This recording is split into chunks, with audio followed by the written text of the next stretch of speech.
Today's episode is supported by the Kranzberg Arts Foundation. The Kranzberg Arts Foundation provides essential infrastructure and venues for creatives to thrive in St. Louis because the soul of a city is shaped by its arts. Go to KranzbergArtsFoundation.org to explore some of St. Louis's finest dance, art, music, and more in the amazing Grand Center neighborhood. Now, here's Coach Jin with today's Soccer Mom Sunday.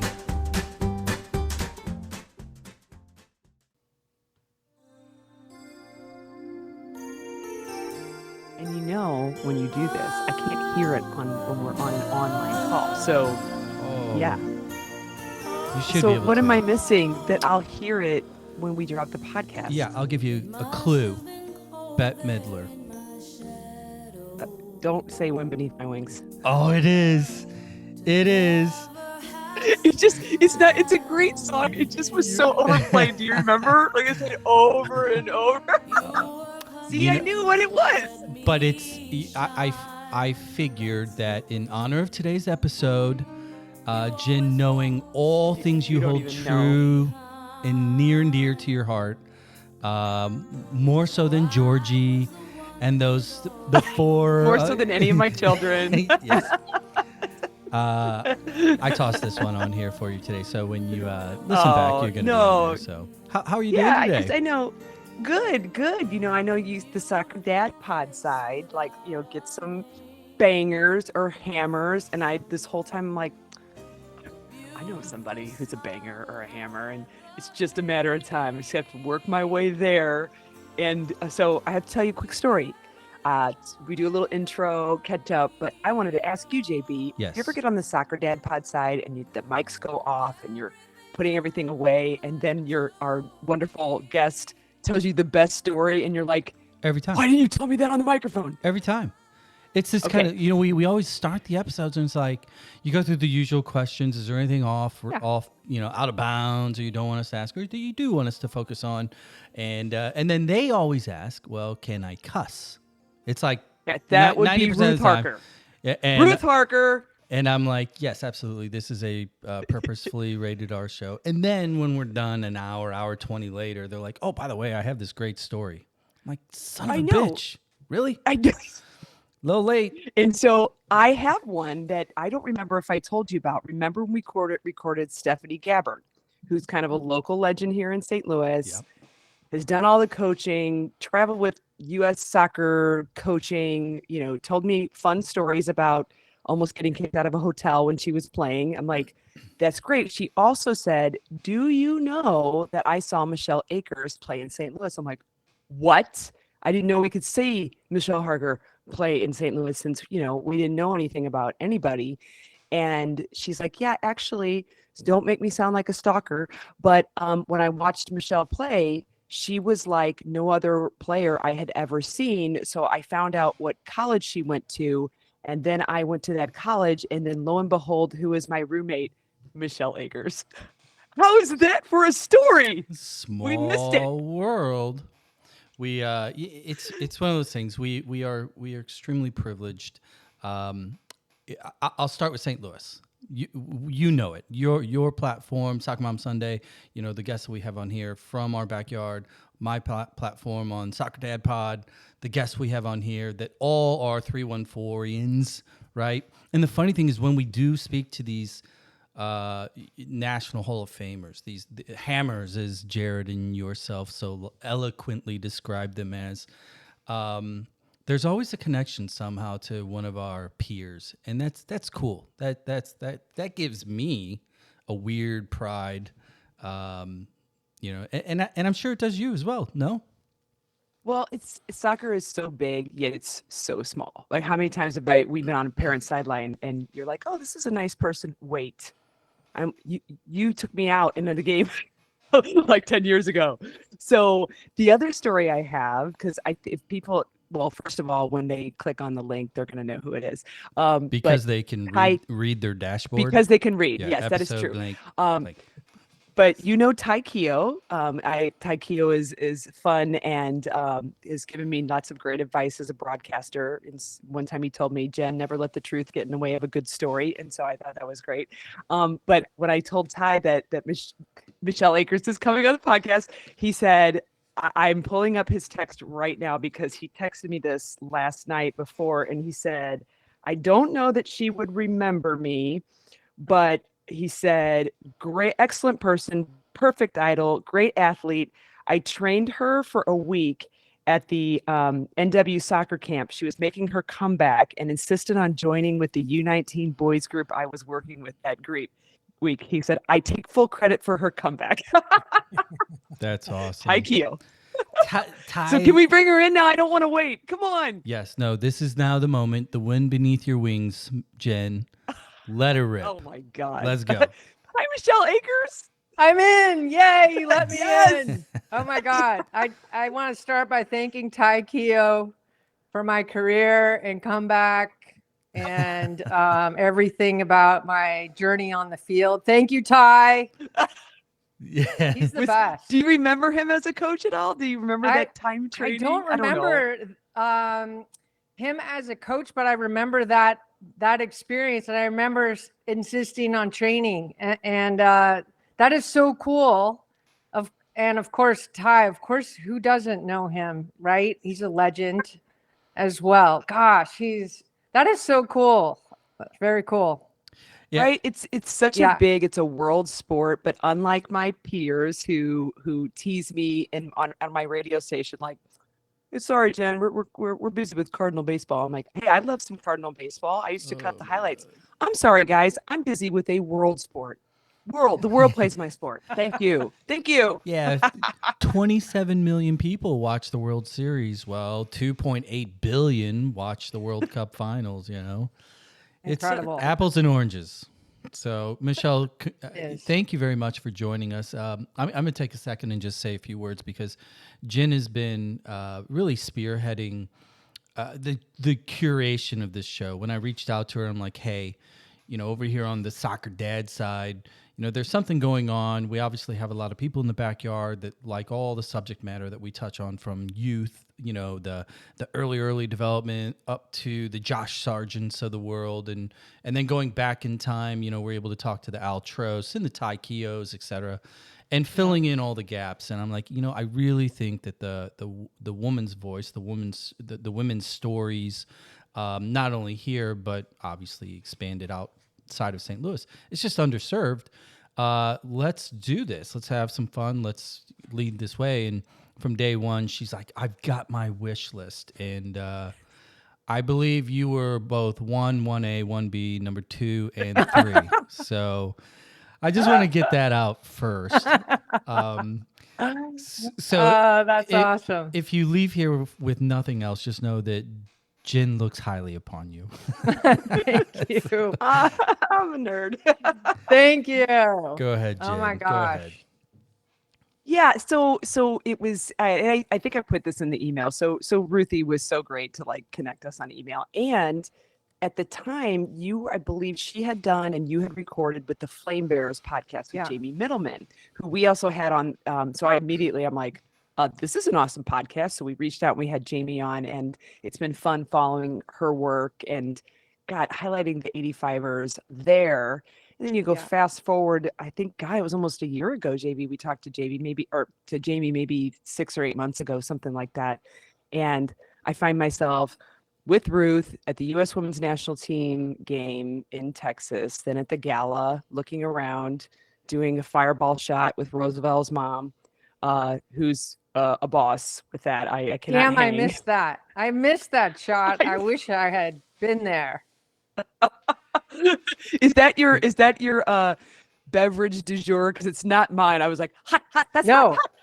God, no, it's not my beverage du jour, but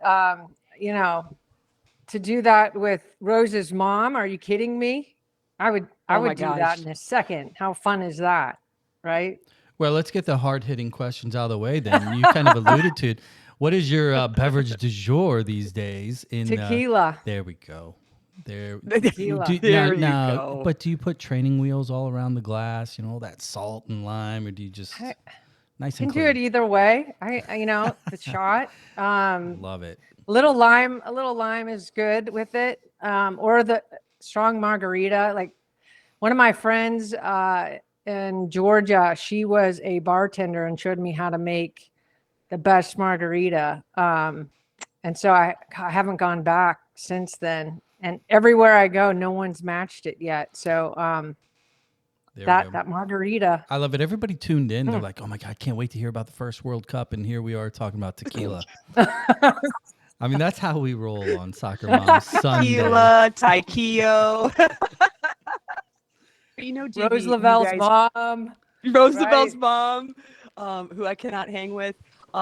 She parties. So a story I had, and I put on the email to Michelle, and it's a true story. Somewhere around fifth-ish grade, it could have been a little bit younger. All the boys at my school, Derek Burton being one of them, coach over SIUE, always had their male idols, right? And whether you had them in any sport, it didn't matter. But Denton was a pretty good little soccer town, and so all the boys talked about the indoor team we had in town and others. And as a girl growing up, you did not have that. I mean, I'm sad that I didn't know that Ruth was just in North County from me, and I didn't know her. Yeah. And I don't remember. I got a little spicy, I'm sure, because I was a spicy kid. And I was saying something about probably how girls were better than boys because I would play with them and beat them, some of them. And one of them, I could have been Derek, I don't remember, made a grudging admission well, that Michelle Akers is pretty good. And I was like, at the time I was like, I don't know who that is, but she has immediately become my idol and I need to find out more. So young Jen started to look up to somebody she had never seen play. And lo and behold, the legend was true. So it's nice to get to meet you. And thanks for being my hero when I didn't have a name. That's so cool. All their names. What a great story. I tell you what, I love training in with the guys. That so fun. And some of my best friends, and I so attribute God, how I guess the level I was able to play at because of that opportunity to play with the guys. And they sometimes they grudgingly let you participate. But then that made me more fired up because then I had to earn it, especially more in those situations, which means, physically I would have to level up more and more. But anyway, the guys, I loved playing with them. And at UCF, University of Central Florida, we had a contingent of St. Louis people there, players, guys and girls, who drank more beer than anyone I ever met, and also were the toughest and funnest and greatest people, the St. Louis crowd. So I still see them on Facebook and follow them. So what a great community in St. Louis. So let me ask you a question about the Central Florida days then, because at that time, obviously, Title IX had passed. Women's sports were still way back on the back burner. In soccer was kind of a weird time given, NASL had long since folded. The only real kind of pro soccer in America at that time was really indoor for the most part. There was a few minor league teams on the men's side, because obviously we know there wasn't really a lot, if anything, going on the women's side at scale. So when you were down at Central Florida and you're competing at a really, really high level at the Division I level and the Herman Award and all these things start to click in your head, what was your path? What was your goal at that time? Because you clearly excelled, but what did you want to do with it at a time in which so many things hadn't presented themselves as pathways and or opportunities? Yeah. Oh my gosh. It's kind of a story, but so when I was growing up in Seattle area, which was a hotbed for soccer, Seattle Sounders, women's soccer, huge. Like right now they're over 60 league play and tournaments. So it's soccer there is huge. So growing up there for me was like, it was great. Like I had so many opportunities to play. And I would, like I said before, I could play in with the guys and I could play with the girls. So going to UCF, I got asked that all the time. And I went back and looked through my scrapbooks one day and I saw this interview I gave like in junior high, and it said, I'm going to be the best in the world. I'm going to play professionally overseas. I'm playing the Olympics. And I didn't know what a World Cup was back then, but so in my mind, that's what I was going to do, even though none of that existed for women. So, delusional maybe.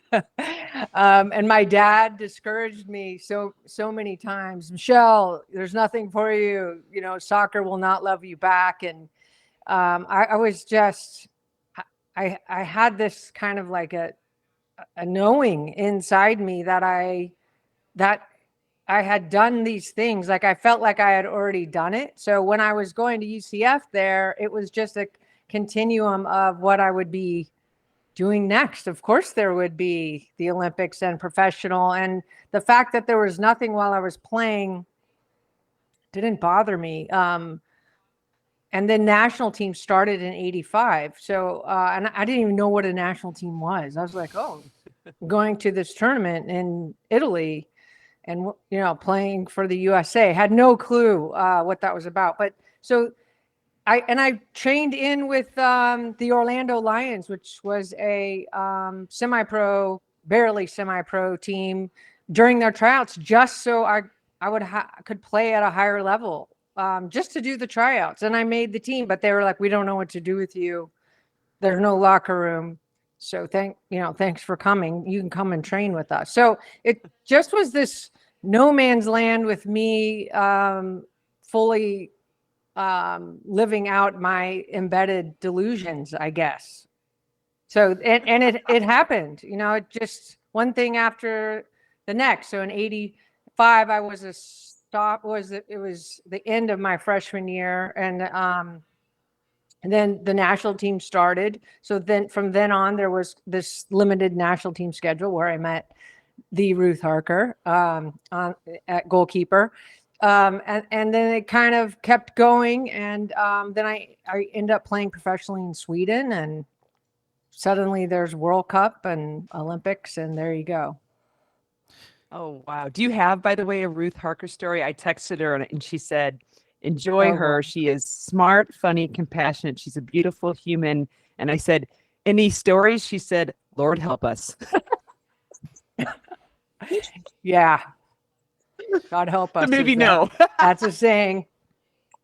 She's got plenty of stories. I've got plenty about her. Yeah, you should probably tell one now because that'd be funny. But oh my God. Such a great person, very generous and fun. Oh my gosh, fun. So you can imagine what it was like going to Italy fairly unsupervised at that time. You didn't have parent chaperones or going to Italy with a North County feral woman who probably packed Budweisers, in her carry-on. Oh my gosh! I got a question about the 85 year, because you as you pointed out, that was your freshman year, at the end of your freshman year of college. How did the interaction occur? Were you on their radar kind of coming out of high school? Was there any engagement with U.S. soccer prior to UCF? What was the trigger, or did you have just a blowout freshman year? How did that next step present itself to you? Yeah, so it's so different now. There was no line on it from U.S. soccer and scouting players or anything. There was no women's soccer. It was just the national team, which meant the men's national team. So there wasn't even a U.S. men's national team like they have now. Just was U.S. national team. So the assumption was men, right? So at that time there was the college ball, and I played when I was 14. I was playing, under 19 soccer with the women, and so those players were being recruited. And Anson Dorrance showed up at one of my practices and started talking to me. And then he's like, "Oh, well, how old are you?" I was like 14. He's like, "I can't talk to you." And I was like, "Oh my gosh." Like, I didn't even know who he was. I didn't know anything about anything. So that was kind of the path, the next path to the next level. And then there were they weren't professional. They were club teams for women that played in national championships, and it was always the same teams from the same areas. There was Seattle, California, Texas, Virginia, St. Louis, and we would play at St. Louis Soccer Park for the national championships.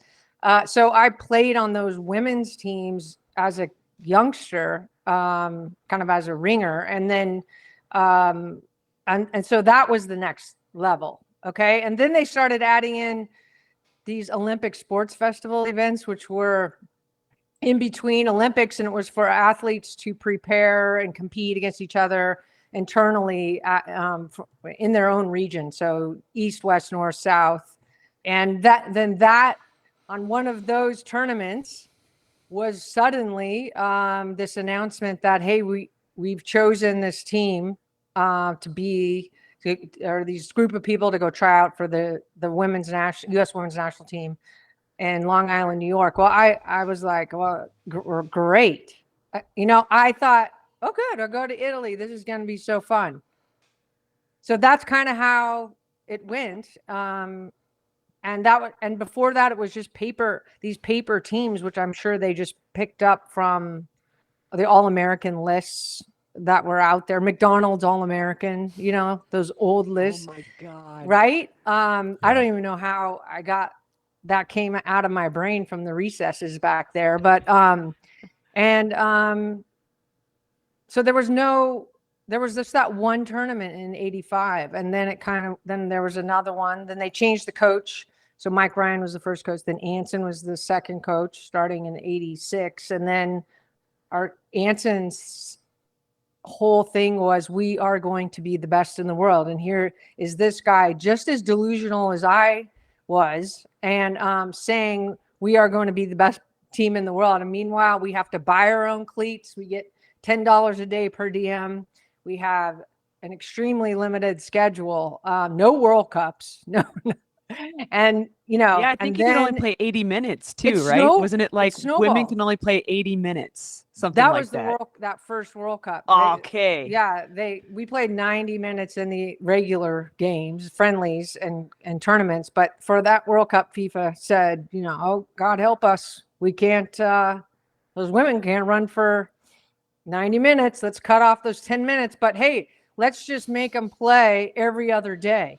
Let's make them fly to China and then play every other day throughout the tournament. So it was like, okay, we're going to play 80 minutes, but we don't get to rest ever. And we're trying to survive on, rice if we can find it. So it just was that whole tournament. That's a whole 8 million stories in and of itself.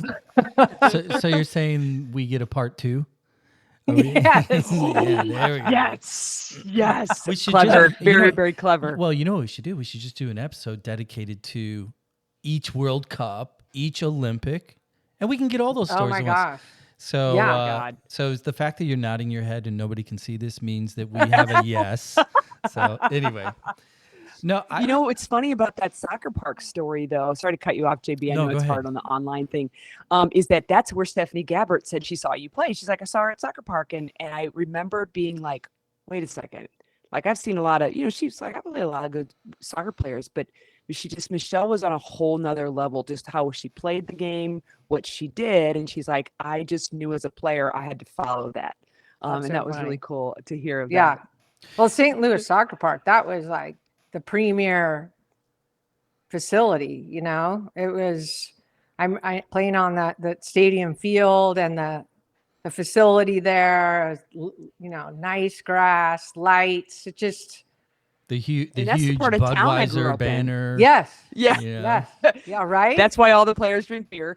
That's my part of town of St. Louis. So we would just go and play there, of course, as kids or whatever. And so speaking of kids playing, the way we got into soccer, JB, probably you too, was through parishes. So CYC was around. You would play CYC soccer that was supposed to be recreational, but was really competitive. So I wanted to ask you, like, as a little girl, like, how did you start playing? How was that? How did you get introduced to the game? Yeah, so my poor mom, she like tried to do the, to get me involved in the more traditional girl things. And so ballet, TikTok influencer. absolutely not. Yeah. Refused to go out on the stage, cried when I had to put on the tutu. God help me. I was like, that was horrifying. Who would do that to their daughter? I thought. So that was at a young age. And then my mom tried the Bluebird thing, which is like the youngest for the Girl Scouts thing. So I got in a fight over having to do pot holders, and I was like, remember being so mad that my brother got to go hiking and camping and do all these like sports, and then I am making pot holders. I just blew a gasket. So I got kicked out of Bluebirds. And so finally my mom, like, it must have clicked for her that, oh, my daughter's always out in the street playing football with the boys and playing every sport under the sun. So she signed me up for like baseball, and then soccer was one of them. So that's how she got me into soccer. And she was my first coach, along with another parent. Oh my gosh, I have one of those pot holders. I have a pot holder that you. Oh, yeah, I do. It's sitting over there. It's one of the weave ones with the stretchy bands. You weave them. Oh my god! And they make great coffee mugs. But I was the same way. I was like, I remember because my brothers were Boy Scouts and I was a Girl Scout for a time. I only lasted a couple years. I just quit. But they would be doing some really cool stuff. Yeah. And I'm not saying that the girls. People, my daughters like them, but the stuff that they were doing, I was like, that's not very interesting to me. Yeah. Well, Yeah. I mean, I can't help but wonder, the compare and contrast during that time frame of 85 through mid 90s, late 90s, for you in particular, because it's honestly, it's hard to interview an individual like yourself, because when you do a little bit of, even if you do just a little bit of research, it's like, Jesus Christ, what did you not do? What did you not win? And when I zoomed She didn't out, like making one of these, Yeah. JB. This is what That's she's talking right. about. But- That's That's right. right. This little pot holder that nobody can see, but But you Look know what you it. missed out on, JB. yeah, I'm Look at well. See, that. I grew up in. We didn't have crochet in Granite City. It didn't. We made steel, and that was about He grew up it. on the Illinois side of the So- river, Michelle. We don't even know that. But I'm really curious, because you were the pinnacle. Everybody knew it. We knew it. Anybody close to soccer that read Soccer America as a kid, during those years, there was always some segment that was dedicated to what was going on the women's side. Obviously, we all know it was nowhere near enough, but your name was the bold font all the time. And at the same time, the men's program was leading up to 94. Everything was pointing to 94. So 90 in Italy was like, hey, we got to build a team that is relevant so that we can validate what's going to come in 4 years, and you started to see the emergence of the first kind of true superstars on the men's Yes. side. In Tab and Tony, Yeah. those names, right? And at the Yes. same time, you're riding on a train track parallel to theirs. Only you're winning. You won the World Cup. You won the Golden Boot. You did all these things, but you had to sit there and watch that rocket ship of the men's program just take off. So my question to you is, how did you handle that early imbalance in you weren't being rewarded for actually producing. You were on the other side of the coin. What did that mean to you at that time in your career, being the best player in the world? Yeah, that's a good question. It was, gosh, there's so many things about that, so many layers. And, the first one is I was a player. My dream was like most people, I wanted to be the best I could be. But, and for me, I was like, I want to be the best in the world. So where do I have to go to do that? And that was to play at the highest level. And so if national team was that, that's where I needed to be. Right. And then there was one trip we did. It was to France, I think. Yeah, it was to France. And the team stayed in this farmhouse in the country. Okay. It was beautiful. It wasn't like a palace. It was a farmhouse. We literally had cots in this, like the upstairs. It was just like this open room with the roof that goes down, and there was cots. And we stayed there. It had like a giant kitchen. Like the woman that was there would cook some of our meals, and you could come down and eat, like whatever. There was farm land everywhere, cows, and it was gorgeous. But then we went, the guys were also, I think they were in Paris, and we took our bus there to pick up our uniforms. So they were the men's uniforms, right? So I think we went there to They fit fine. I'm sure they fit picked fine. up our uniforms at their hotel. Okay. And I was like, holy shit, this is like 5-star, this is their accommodation, and we're staying in a freaking farmhouse. So that to me was like, ding, ding. And the disparity, it was echoed by, the justification that there's no audience for women's sports. There's no, or FIFA saying, can you guys wear shorter shorts and just a sports bra? Would that be good? So there was this cultural thing that was like and media saying, oh, does your husband let you play? Like, and it's like, okay, mind blowing. And then we'd go out there and kick everyone's ass. Okay. So, and that kind of thing didn't stop until, probably 96 Olympics. That's okay. It's crazy. Yeah. Which is nuts. It's crazy. So, and at the same time, those guys you're talking about were our hugest supporters. Like, they were awesome. Tony Miola, John Harks, all those guys, so supportive. And they also were having battles with U.S. Soccer about, the cleats. Like, so when you're a national team player, if you have an endorsement, you wear whatever cleat brand you are endorsed by, and then Socks Up is USA. But that was an internal legal battle at that time, which then when the World Cup in 91 happened, I had signed with Umbro. And so I joined in and then was talking to the guys, because then I had to do the same thing the guys were doing and fight that legally. So there was this kind of recognition that of like equality from the guys players, like, you guys are so good, and all the things, and supported us. But then at the same time, obviously there was no money, and there was so much pushback because we were women. Well, and I think I read somewhere. Terrible. Hard. Well, I read somewhere, and just validate this if true. 1990, the German national team that won the World Cup in '90, the winner prize money was $3.5 million. in $1990. And in 1991, the women's prize money was $0. Zero. Yeah.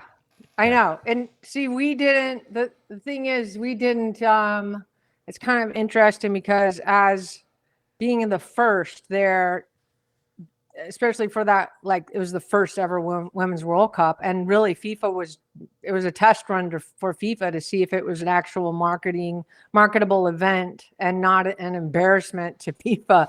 But it turned out to be amazing and incredible, and so much great feedback. And I actually got to, because I was sponsored by Umbro, then I was their spokesperson. So I got to go and do things with Pelé, and so to me, all the worlds were colliding, and I started to understand, like, oh my gosh, the guys are this and we are that, but we are the best in the world. How many times? And the guys haven't won, but they're all millionaires and have all these bonus monies. Why don't we have the same contracts? But just culturally, that was what had to change, and that's what's finally changing. And the equal pay thing that the U.S. women did, and the guys supported, that is awesome. And oh my God, like I cried on that day, and it was so emotional. But at the same time, it was for this many women, this just handful of women who are on that national team, made millions of dollars. And so we're still at complete disparity. So it's like, yes, we won that. And I say we, but we also have so freaking far to go. And it's still, these women aren't making, or able to capitalize on the market like they should. And that's changing, as we see now too, and with the basketball and the women's professional basketball, the audience, everything's picking up now and steamrolling ahead. So, but back in those days, it was, how to be the best player you can, how to be the best teammate and the best team that you can, and sell the game and change minds about women and equality in culture and in sports. That was our our mission.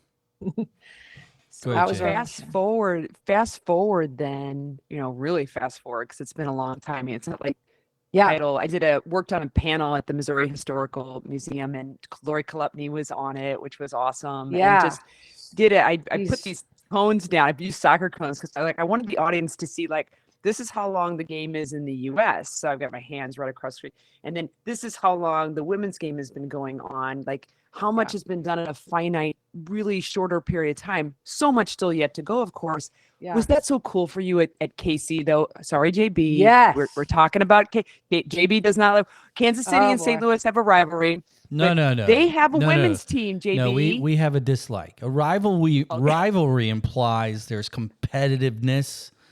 There's no. Well, you're right. In order to have competitiveness, we need an NWSL team. True. But I digress. Yeah. I digress. So I was watching the video, and Ruth kind of sent some stuff, like, and the 85ers. I think Lori Henry was on a reel or somebody. Yes. You guys, I think, knowing probably all along that this is what could happen, but the delight on some of their faces and the surprise of that stadium is the Casey Currents only. Well, our own little Alex Pfeiffer from St. Louis is playing there. Yes. Well, let me add to that, because this has been in my head since you were describing, when you were 14, training up to 19, and at multiple points in your career span, you were asked to train with the men. I was immediately envisioning Alex Pfeiffer. Because she came from St. Louis, Scott Gallagher. She would train with the boys' academy all the time, because I would see her train with my son and the other kids. And she was doing today what you were doing then, but at 16 years old, she signs a professional contract, goes to KC, plays in a women's specific soccer stadium, is playing, scored a goal, multiple ages of the U.S. national team. All of these things that you and your peers did I almost, hearing your story, I look at Alex and I'm like, geez, you planted all the seeds and put down the fertilizer and pulled the sun out, and now here come these sprouts like her. It's awesome. What does that mean to you when you see Yeah. an Alex Pfeiffer and you hear a little bit more of her story and you hear yourself in that path? What does it mean to you at this point?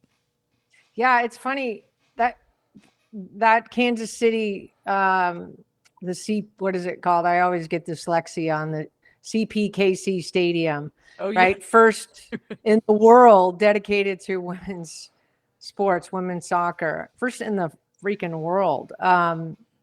So I met Angie Long a year or so ago at the Business of Women's Sports Summit in New York City, and sat down at a table next to her, and she was like, "Oh my God, you're my daughter's favorite player." And I'm looking at Angie going, I know she is young. I was like, how old is your daughter? And so she was like 16. And I was like, how did she see me play? What are you talking about? She's like, oh my God, Michelle. So then I called, we did a FaceTime and called, and then that's where this whole 85er thing was born. How about I said, what if you brought my 85, the first ever U.S. Women's National Team, into the stadium to open it up? And she was like, oh my gosh. So she spearheaded that whole 85er thing. But it came out of, I felt like because of her daughter too, and then seeing the whole path. But then when I got there and I walked into that stadium, and I thought, holy shit, this is what I saw, for myself all those years ago. And then to watch the Kansas City current team run out, and all the fans are going crazy, and it was such a great game. And that player you're talking about, she scored, right? Mm-hmm. And to hear her story. So it does two things, because it's like I'm out of my body and I get to watch this whole thing,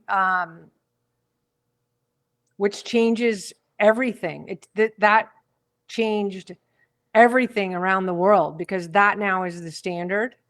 And lots of little girls are going to have the same path she had if they want it. So, oh my gosh, it's so cool. And also, there's something about, when you're talking about planting the seeds and putting the fertilizer down and all the things when you do that, when you are actually working in a garden, I have horses. And so it's like, I'm constantly out there, making sure my pasture is good, this work, and you want to see it pay off. So it's paying off. So there is a kind of a whoo, that, it's like, okay, I'm totally beat to shit by the whole journey. And then I drag myself into the stadium, and it's like, woo, I'm alive again. So, and to be able to celebrate the fruit of that hard work and sacrifice. And I have said in the past, no, it wasn't a sacrifice at all, because I loved what I was doing, but it was a sacrifice. I gave up a lot, and I got, like I said, I got the shit beat out of me, to make certain things happen. But then to walk into the stadium is it's that dream come true. So my only question is, St. Louis has the soccer park, so why don't you guys get your own stadium going? I'm in. It's a perfect place. Above my pay grade. Yeah. Is that, I feel like too right now what's happening, whether it was with you guys over at the KC Current Stadium, Caitlin Clark, of course, volleyball places selling out, the younger version of me that was in broadcast the first of my 3 times that was told, hey, I know you're really passionate about women's sports, but nobody wants to watch women play. I'm sorry, Jen, feels like I've got a big middle finger to the entire world. I'm celebratory, but a big middle finger, told you so. We told you. We told you that this would be interesting because you've got a market that's thirsty for it, that's hungry for it, that little girls, like I feel like a little girl when I'm watching younger girls than me play. And it doesn't mean that I have 2 daughters, I have 2 sons. None of them have to go on to be soccer players, but it's sure nice that my girls can dream the same way my boys can if they want to.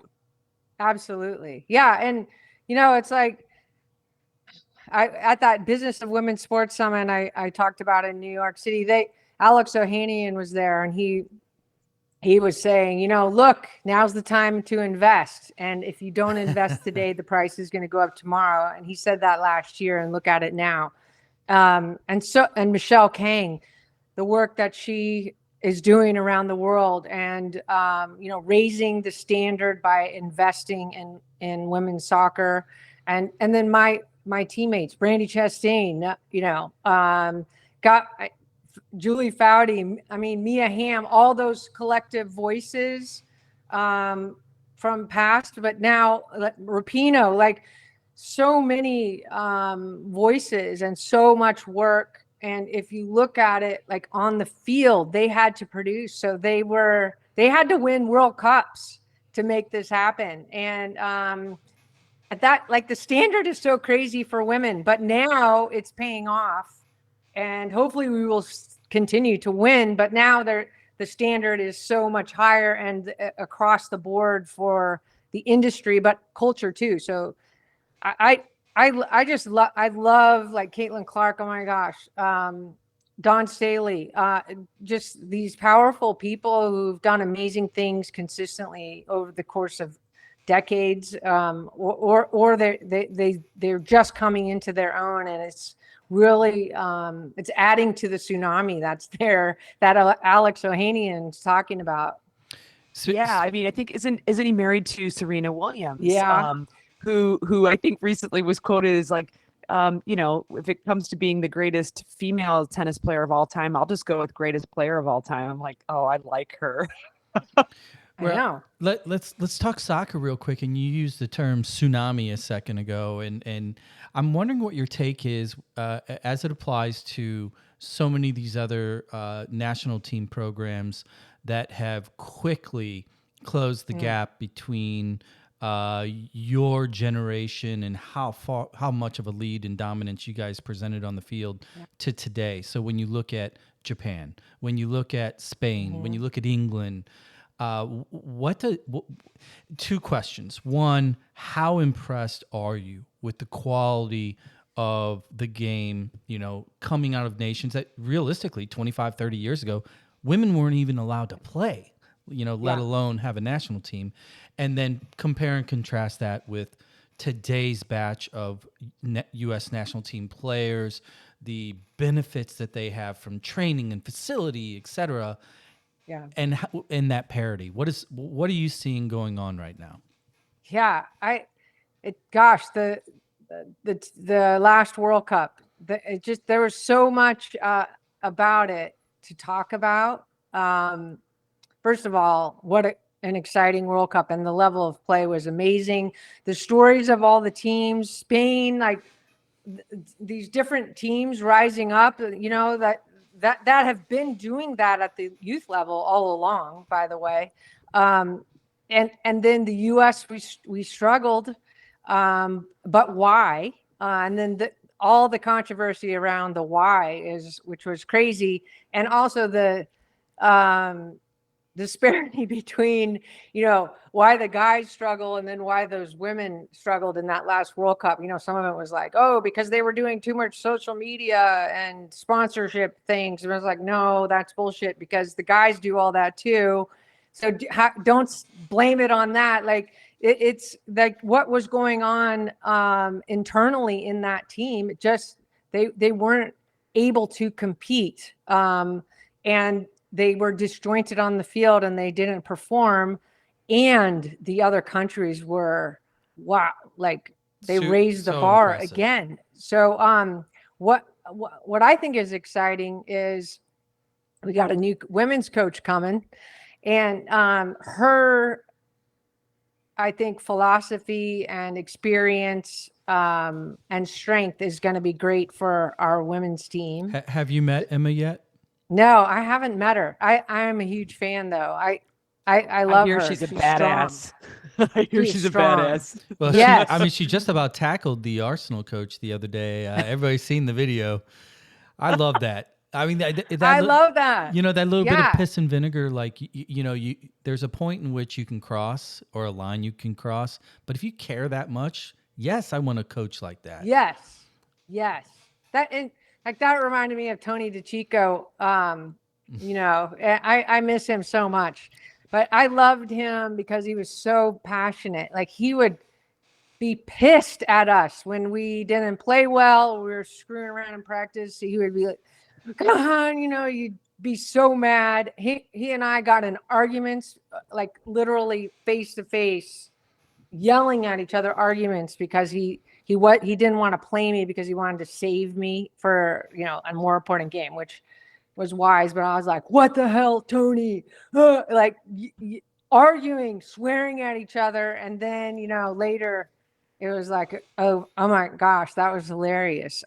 But he cared so much, that passion. So Emma, I love that, and I think her leadership as a woman is going to be very valuable to our youngsters right now in professionalism and setting the standard.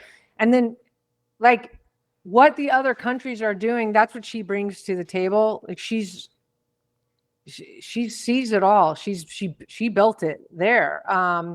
So England is going to be huge. Spain. I can't wait to see this Olympics coming up.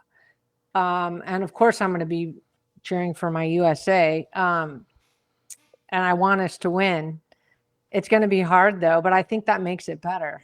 I think it makes it better and more exciting, and it's going to make us better as a country, because you can't keep doing the same thing we have been. We've got to evolve and change. I have one last comment myself, and then Jen's gonna roll us out, because we know that you've got an appointment, very important appointment. So you said something just a little while ago, and you corrected yourself, about the women's team, and you're like, and we were doing this, and you're like, well, not me, but and in my mind immediately I'm like, no, you are part of the U.S. women's we in perpetuity. In Brazil, all those players, young players, they all have a little bit of Pele in them, because that's the brand. You are that brand. You know that. Yeah, I mean, if you don't know that, thank you. We're here to tell you. Michelle Akers is always part of U.S. women's soccer. So congratulations. Thank you on everything. Thank you. I always feel like you retire, but you're always out there playing with your team. And so I think everyone who's retired on that national team is the 12th player that's out there still like,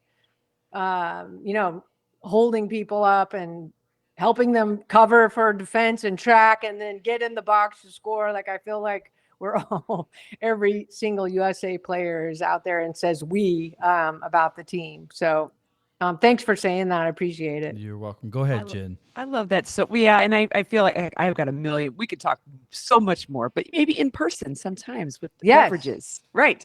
They're on me. So I'm a bourbon girl myself, but we'll make it work.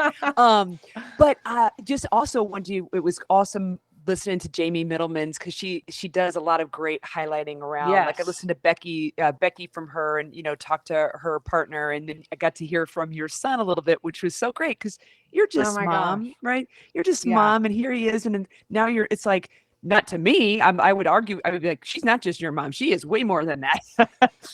Just so you know.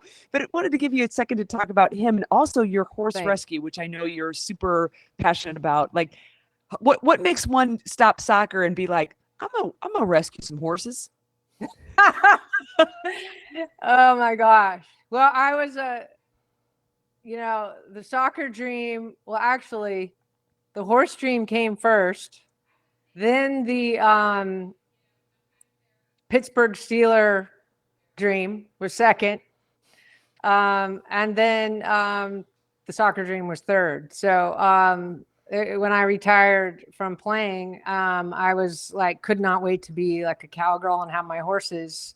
And so that was like, how fast can I do that? And I didn't even have a soccer ball on my property, except for like a flat one for my dogs. And so that I just the horse stuff, animal stuff, oh my gosh, I love it so much. And it's just as much a part of me or more than my soccer life. So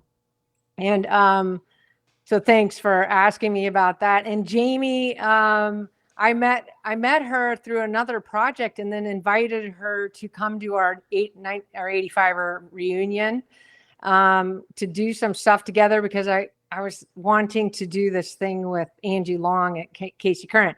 And so then I said, hey, let's do that. Would you want to do this? And she was like, yes. And so she's become part of the 85 USA national team. USA, cheer. She is 100% one of us. And her podcast is great. She's such a great person. And my son, I asked Cody. Cody is like, Mom, no, no one cares about me. Just do the things and then stop introducing me to everyone, right? And I'm like, Cody, no. I'm like, Cody, get over here right now, right? So anyway, I asked him if he would do it because I've done a million interviews, and I love him so much, and he's got like such a good take on the observation point from his whole life on what it's like to be me, but also like just how other people are around me, what his view of the game is like. And he's not a soccer guy. He's going to aerospace. He's doing aerospace things. He's like a rocket guy. So and so anyway, it was so fun that Jamie let us do that interview. I've never done that before with him, but we had the best time. So super cool. Fun. Yeah. And I tried to get him to play his harmonica on the thing, and he was like, no, Mom, don't. No, Mom.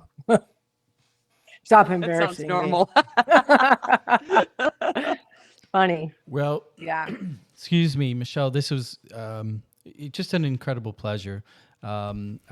Speaking just exclusively for myself, this is an honor. You are a Mount Rushmore figure in U.S. soccer, not U.S. women's soccer, not U.S. men's soccer, but U.S. soccer. Thank you. So, thank you.